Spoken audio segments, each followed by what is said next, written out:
Eh bien, salut tout le monde, c'est Roro, et aujourd'hui, nouvelle petite vidéo un peu spéciale. Alors déjà, pour commencer, je tenais à dire non, non, non, non, je n'ai pas arrêté YouTube.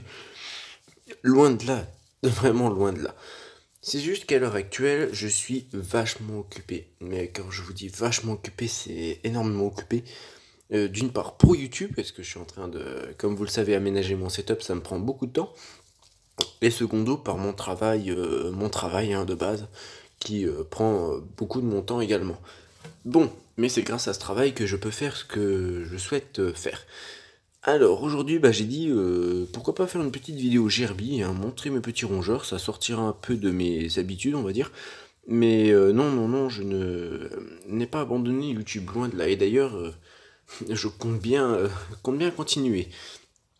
Alors, pendant ce temps, je me suis dit, allez hop, on va faire une petite vidéo en même temps sur mes rongeurs, hein, histoire que, euh, que je vous présente mes petits rongeurs, qui vont pour le mieux, du moins pour ceux-là, mais pas pour toutes. Alors, je vais vous présenter mes petites rongeuses et rongeurs. Donc, dans ce tas, j'ai deux mâles. Donc, le mâle, lui, là, le blanc, là, et lui, le petit gris. Et les trois autres, c'est des petites femelles.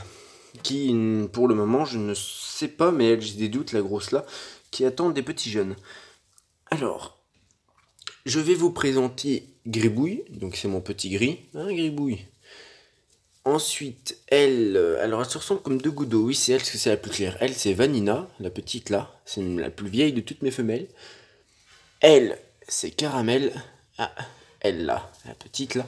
Elle se laisse moins faire. Après, c'est une petite jeune que j'ai depuis peu, donc elle se laisse pas encore faire comme les autres. Ensuite, donc il y a les deux autres. Donc on a le petit mâle là, hein, le gros sac. Ah, t'as un gros sac toi. Ah oui, lui aussi c'est un vieux mâle que j'ai depuis un moment. Il se laisse à peu près faire. Bon là il se laisse pas vraiment faire, mais habituellement il n'y a aucune difficulté. Ah, n'essaye pas de me choper. Il essaie de me choper les doigts, regardez. Oh oui, t'as envie de monter? Non, t'as pas envie de monter, t'as juste envie de me... Oui, parce que mes doigts sentent la bouffe. Donc lui, et on a les deux femelles là qui adorent jouer ensemble, parce qu'elles ont quasiment le même âge, hein. Quasiment le même âge. Ah oui, je vous ai pas dit son prénom à lui. Lui, c'est Edgar. Le petit Edgar. Et la femelle là, c'est la seule que je n'ai pas encore nommée. Donc je réfléchis toujours à un petit prénom, hein, mais je l'ai pas encore nommée, la petite là. Voilà, voilà. Pour le moment, la cage, vous allez comprendre, parce qu'habituellement, je fais des cages grave aménagées. Elles sont beaucoup plus aménagées que ça, largement plus. Il y a des rochers, il y a des bâtons, il y a des rondins, il y a beaucoup de paille, il y a beaucoup de foin, et voilà. Mais là, il y a, comment dire, un petit problème. Tout ça, donc cette cage entièrement, on va dire ce terrarium, mais parce que là, il y a un haut cage, mais je l'ai enlevé pour la vidéo. Je l'ai, euh, je l'ai enlevé. J'ai tout désinfecté, j'ai tout passé à l'eau de Javel, en petite quantité, je vous rassure, je sais ce que je fais. Ça fait longtemps que j'ai mes petites gerbies. Et il y a quelque chose qui m'a vraiment fait mal au cœur. Parce que de base, j'avais un groupe, parce que je fais des petits élevages. Vous savez combien il y avait de gerbies dans ce tas? Il y en avait 10 au total. Il y en avait 10. Il m'en reste que 5. Il y en a 5. Vous allez vite comprendre. 5 autres gerbies qui sont mortes. En très peu de temps, même pas une semaine. Pourquoi? On va y venir. Et la cause, c'est malheureusement pas de sa faute, mais en voilà un petit exemple. C'est pas de sa faute à cette petite, c'est une femelle. Elle est assez jeune, et comme vous voyez, elle ne bouge pas. Elle est ultra faible, elle ne bouge pas du tout. Elle est très dans son petit coin, elle ne me mordra pas malheureusement. Heureusement, non, qu'est-ce que je dis? Mais cette pauvre petite femelle, elle n'a pas beau, son temps est compté désormais. Elle est atteinte d'un virus, du moins d'une saloperie de bactéries. Excusez-moi des mots que j'ai employés, mais ça me tue, hein, ça me fait horriblement mal, parce que c'est des gerbilles que j'ai depuis longtemps, pour certaines. D'autres, c'est des nouvelles, mais quand on tient un petit rongeur, parce que je vis avec eux, hein, je suis tout seul, je ne le cache pas, je vis avec eux, je prends soin d'eux, je les nourris, je les fais balader sur moi, je les apprivoise, bref, je vis avec. Et ben, quand une saloperie de maladie tue vos propres rongeurs, ça vous fait horriblement mal. Surtout quand c'est des vieux. Et cette petite femelle-là, malheureusement, j'ai été obligé de la placer sous quarantaine pour éviter. Donc j'ai été obligé de les examiner tous les jours. Je les regarde maintenant et je vais faire ça pendant un sacré moment.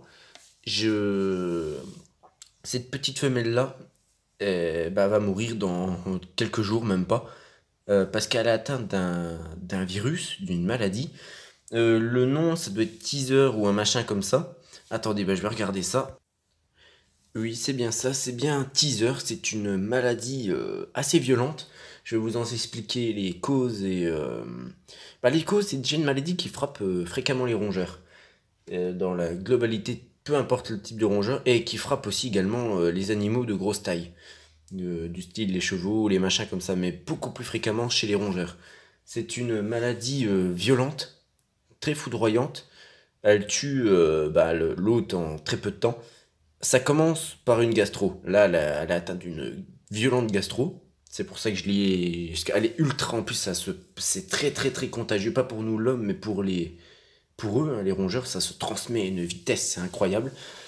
Et donc là, elle peut incuber cette saloperie. C'est pour ça que je surveille leurs petites fesses très très souvent pour voir si elles ont pas la gastro.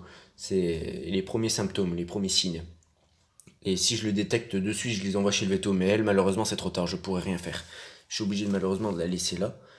Et malheureusement de la voir mourir. Et ça me fait horriblement mal. Parce que c'est une petite gerbille que j'ai depuis très longtemps. Et malheureusement, je vais devoir m'en séparer de cette belle petite femelle. Ça me fait très très chier. Et comment dire, cette maladie a frappé mon groupe il y a même pas 2 jours, 3 jours. Hein. Ça les a tués, ça en a tué 5 déjà. Et la cause, elle est très très simple. Comment dire, donc là, ça commence par des diarrhées. Ensuite, cette maladie va faire en sorte que la gerbille en question fasse de l'anorexie. Donc en gros, ne mange plus. Donc là, elle va maigrir. Là, elle est ultra maigre. Hein. Vous voyez pas que ça va se voir bientôt, ça va se voir. Là, je sens sa colonne vertébrale. D'habitude, je la sens pas. Elle ne bouge plus. Elle se met dans son coin, elle s'isole. Et elle ne mange plus. Et ensuite, mort s'ensuit quoi. Et ça en 2 3 jours, voilà quoi. C'est horrible. Donc j'étais sous l'obligation de la placer sous quarantaine. Je la caresse de temps en temps, j'en profite un peu, je profite un peu d'elle. Mais malheureusement, je devrais l'enterrer comme toutes les autres. Et oui. Mais bon, je vais pas l'embêter trop longtemps. La bonne bouille. Ça me fait horriblement chier. Mais bon, regardez rien que ses yeux. Vous guettez ses yeux. Elle dort. C'est une. Voilà, elle dort. C'est normalement une gerbille, ça a les yeux grands ouverts, vraiment grands ouverts, tout bien. Mais bon. Et elle ne mange pas, elle ne mange absolument pas. Bon, je vais pas l'embêter trop longtemps. Là, j'étais obligé de l'isoler. Donc, ça me fait chier de la mettre dans un seau et de l'isoler. Et je n'ai pas le courage de mettre fin à ces souffrances. Hein, je ne le ferai pas. Je n'ai pas envie de les tuer, personnellement.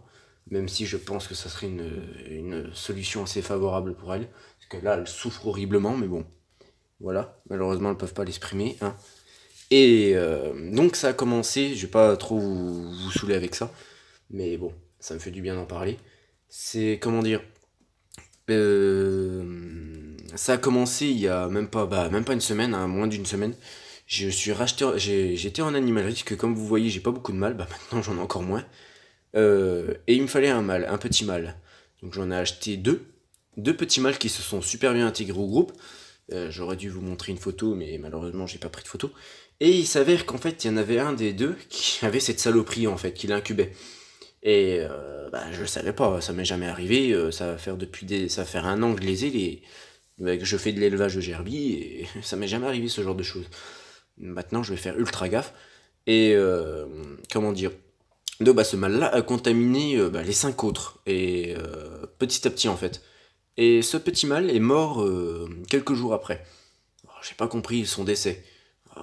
Je dis mais qu'est-ce qui se passe? C'est bizarre qu'une de mes germilles meure comme ça. Alors du coup j'ai vu hein, quand je l'ai récupéré vraiment tout maigre et puis pas beau à voir au niveau de l'arrière-train surtout. Il y a beaucoup de saignements et bref je vais pas rentrer dans les détails. Ensuite du coup ça a suivi de 2 autres gerbilles qui se sont isolés dans un coin et qui sont mortes quelques temps après, et une autre qui est morte même pas 3 heures après. Que j'ai dit, il y a un problème là, il se passe quelque chose. Alors je me suis renseigné sur internet et il s'avère que je suis tombé sur une page qui montrait ce virus-là et qui expliquait beaucoup les causes. Et ça collait, ça colle parfaitement avec ce qui est en train de se passer là. Et du coup, je dis, faut que je les sépare, il faut que je mette les malades en quarantaine et que les autres, je les surveille.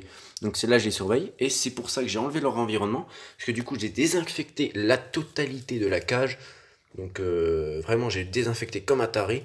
Et les rochers, là, sont à l'heure actuelle en train de tremper dans de l'eau brûlante. Donc je les laissé pendant 10 modes minutes dans l'eau brûlante pour détruire la souche. Et pareil pour le bois, bref, pareil pour le reste. Et pareil pour la gamelle d'eau que j'ai également passé sous l'eau, qui est en train de cuire, on va dire, sous l'eau chaude. Je préfère faire ça et je vais retourner en animal. Je ne demanderai pas de remboursement parce que voilà, ça fait longtemps que je vais dans cette animalerie. Je sais que c'est pas vraiment de leur faute. Je leur demanderai aucun remboursement, mais je vais leur expliquer que j'ai eu affaire à ça. Et pourtant, normalement, elle passe à des contrôles vétérinaires et à tout ça. Mais j'ai vu aussi beaucoup sur internet que c'est pas vraiment prévisible en fait. C'est une maladie qui peut qui est, on va dire, que la gerbille incube et ne montre pas forcément ses effets tout de suite. Et plus tard en fait, ça fait ses effets plus tard. Et ça donne ce résultat là. Voilà, mais bon. Voilà. Bon voilà, fin de la petite vidéo. Je ne dirais pas que j'espère que ça vous aura plu, loin de là, c'est pas vraiment une vidéo fun. C'est plutôt une vidéo assez triste, hein, et qui est pas plaisante. Du moins la vidéo en elle-même me pose pas de problème, mais ça me fait du bien d'en parler un peu. Mais pour moi, c'est pas plaisant du tout. C'est une situation qui me fait chier, parce que je fais de l'élevage depuis 1 an, je vends mes gerbilles, j'en prends soin, j'ai vu les bébés, et les voir crever à cause d'une saloperie, ça me tue au plus haut point, ça me fait vachement mal. Mais bon, voilà. Et ça, c'est certaines personnes qui refusent de le croire, parce que pour eux, ce ne sont que des rongeurs, ce sont que de banals animaux. Ils m'ont carrément dit balance-les, j'ai hors de question que je balance mes gerbilles. J'ai du respect pour elles, voilà quoi. Bref. Et sur ce, je vous dis à la prochaine. Je vais faire une pause pendant 2 semaines, parce que là je suis en train d'aménager grave mon setup, je fais vraiment des bonnes choses, au moins des bonnes nouvelles, et voilà. Sur ce, portez-vous bien, c'était Roro, à la prochaine. Et petit message à ceux qui font de l'élevage de gerbilles, ou d'autres rongeurs. Faites-les de suite, faites-les vérifier chez le veto, celles que vous avez de suite, et faites très isolez, en fait même pas. Isolez-les de suite, si vous achetez de nouvelles gerbilles, ne les intégrez pas tout de suite au nouveau groupe. Laissez-les pendant 1 voire 2 semaines à l'isolement, pas toute seule bien sûr, là c'est là je suis obligé parce que c'est la seule qui est malade, et je sais qu'elle va mourir dans tous les cas, voilà. Isolez vos gerbilles, les nouvelles, isolez-les et attendez 2 semaines pour voir s'il y a des effets, pour être sûr qu'elles n'ont rien. Si au bout de 2 semaines il se passe rien, surveillez bien l'arrière-train, surveillez aussi leur comportement. Si elles s'isolent du groupe, c'est que ça va pas. Si leur pelage n'est pas coiffé, c'est que ça va pas. Et si vous voyez que les yeux sont H24 fermés et qu'elle dort comme là, qu'elle est repliée sur elle-même et qu'elle ne bouge plus pendant des heures comme ça, c'est qu'il y a un truc qui va pas. Une gerbille, c'est super speed, regardez-les, elle creuse, elle jouait, là elle dort, hein, parce que voilà, c'est quand même le soir. Mais voilà, faites très attention quoi. Sur ce, bonne journée à vous, et à la prochaine. Je me prends dans mes mots. Puis à la prochaine. C'était Roro, à la prochaine.